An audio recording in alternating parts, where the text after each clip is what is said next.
welcome to Spotlight. I'm your host, Andrew Presley. Today we're going to be talking to Gray Armstrong about his film, The New Machine.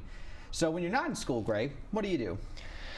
Well, I am a part of the student organization JagTV, which actually this show is actually on, and you're part of it and everything. Plug in. Yeah. So anyway, I am the technical director over there, which means that I take care of all the tech stuff. The cameras, I handle all that stuff, and I'm also I am the showrunner, the director, all that kind of stuff for Movies on Jag, which is our movie review show where we talk about upcoming movies that have come out recently or a long time ago, and even stuff on Netflix, streaming, that kind of stuff, just to keep you in the movie know-how. So just movies on Netflix, not like TV shows on Netflix, just strictly movie? Everything on Netflix. It's Movies on Jag. It'll cover movies and TV shows. Okay. Everything, really. Everything like that. So this film, The New Machine, based off the old Aesop tale, Tortoise and the Hare. Right. This was made for the Mobile Film Scramble. So what is the Mobile Film Scramble, and what was the process of making this film like? The Mobile Film Scramble is a twice-a-year thing. It happens around in October and then sometime in the spring. We've never, I don't think we haven't done it in the spring session before, or I haven't at least. But anyway, it is, what you do is you go downtown, and this is all through the Crescent Theater downtown, the independent theater. So what you do is you go, and they give you a title and a theme, and you can either use the title or the theme, or the title and the theme, and if you use both you get like more points. And so we got The New Machine, and our title was like something about a fable. And so then what you do is you get the stuff, and you pretty much have about a weekend. Okay. To write, shoot, do everything, shoot the whole movie in about a weekend, 2-3 days.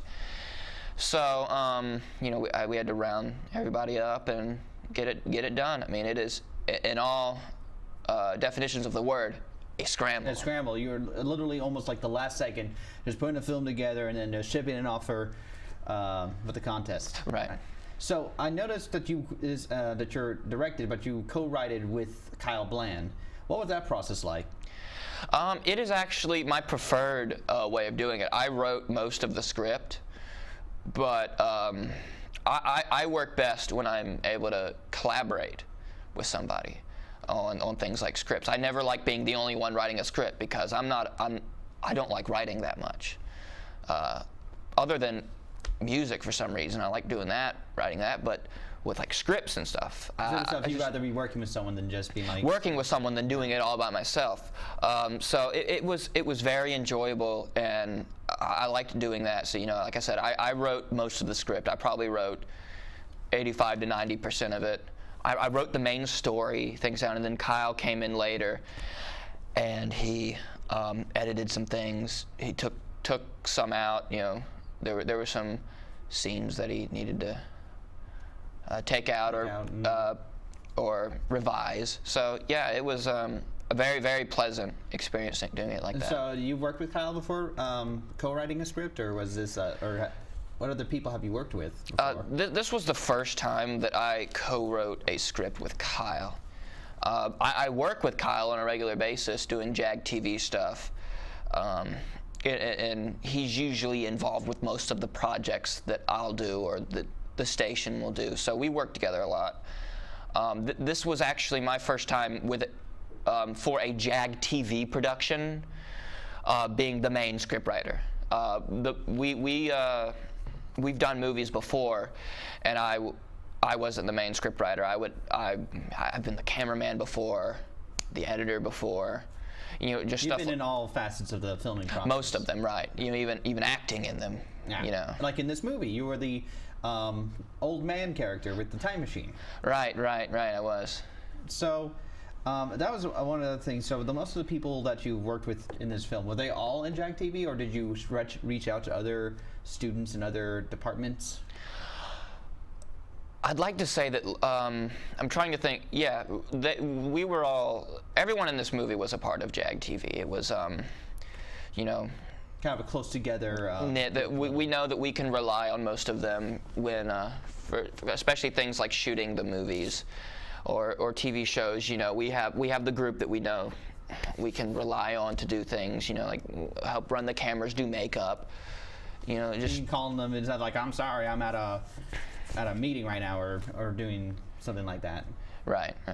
So I just was curious for the film. Was there any secret or deeper message embedded in the film?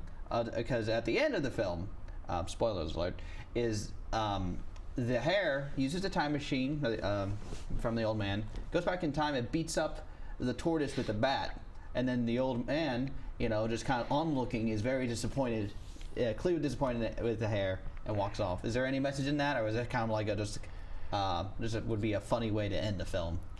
Well, the message in that was that the old man was disappointed in the way that the hare used the time machine. So, no, there's not really a message. It was just we thought it'd be funny if he used the time machine, because originally the ending was a little different. I had originally written it as he goes back in time to the race, and the race is going on, and well, it is a little similar. It's just there were a couple other things. There was some more dialogue. They were going to get in an argument, and they were going to actually fight. Okay. And I think, yeah, the baseball bat, I think, ended up being Kyle's idea. We shot it like that, but we just thought, you know, it'd be funny. It'd be funny, yeah. It'd be funny. It's all of a sudden just like, oh no. Right. So, is there a director's cut of the new machine that we could expect? No. Most of the scenes that all the scenes that we shot are in it, because we had such a strict amount of time to shoot the whole thing, that really what's in the movie is what we shot. There's a couple, you know, there may be scenes that have different takes that I may have wished had been edited instead. Like, for instance, the scene where my character, the old man, first meets the hare and is all like, hey, you know, what's up, you know, and all that kind of stuff. The take, I didn't edit the movie. The take that Kyle did a great job editing it, but the take that ended up being in the movie was one of like the first test takes where I was just like talking normally, and then in a different take I was doing like the old man voice, but the one where I'm not doing the voice is the one that ended up in the movie. So then all of a sudden in the next scene I'm doing a different voice. You know, I wished that had stayed in. Yeah, maybe, you know, the character just, you know, acts differently in certain situations. Right. So, all right. My guest has been Gray Armstrong. His show, Movies on Jag. Catch it on the JagTV channel. My name is Andrew Presley. Signing out.